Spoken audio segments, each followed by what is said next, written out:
Kawak Lukha or Lukha River is one of the major rivers situated in the southern part of East Jaintia Hills district of Meghalaya.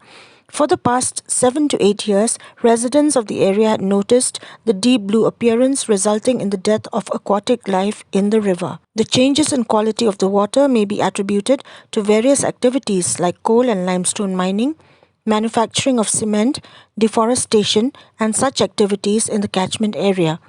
But to this day, there is no conclusive reasons given in support of the annual change in the physical appearance of the water.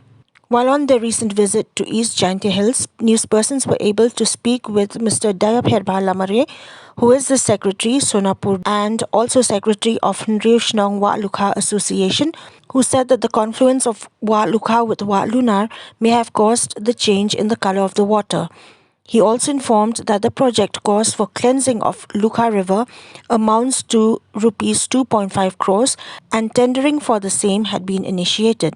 Scientists from Trinity Impacts International, New Delhi, would also be visiting the area for its assessment before the start of the project. Haga hearing banongkong ni bapersa.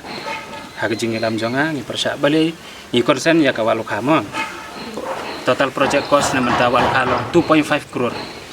Lale tendering, lale ki UI, menta ketua sentis na po Trinity Impacts International do Delhi, kinwan hi, nili ilang sudut cati sa Wak Lunar, Wak Lukha. Te kani kam kin sedang no. Te ngi hi long ngi bosong sane long ni konsen ya Kawak Lukha pi. Te kiwe pat ki kunhun pikiran ya Kawak Lukha Wak Lunar. Tambanganut ban ong pi Kim Julik setrai. Kim Julik setrai jong Kawak Lunar bat Wak Lukha. Nah saya lek saya celong ni keran sepang isu Wak Lukha man hakanero ni follow up ki skim na kumnungin le ban penbahaya Kawak Lukha.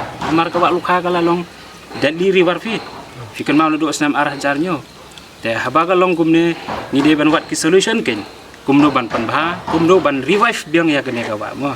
Mr. Lamare, while expressing his concern over the vested interests of a few in illegal mining of limestone in the area, was opposed to such activities, stating that it would cause harm to the welfare of the people living in villages around the Lukha River. Bon ki bru jongi don ki vested interest ki kwa ban promote illegal mining.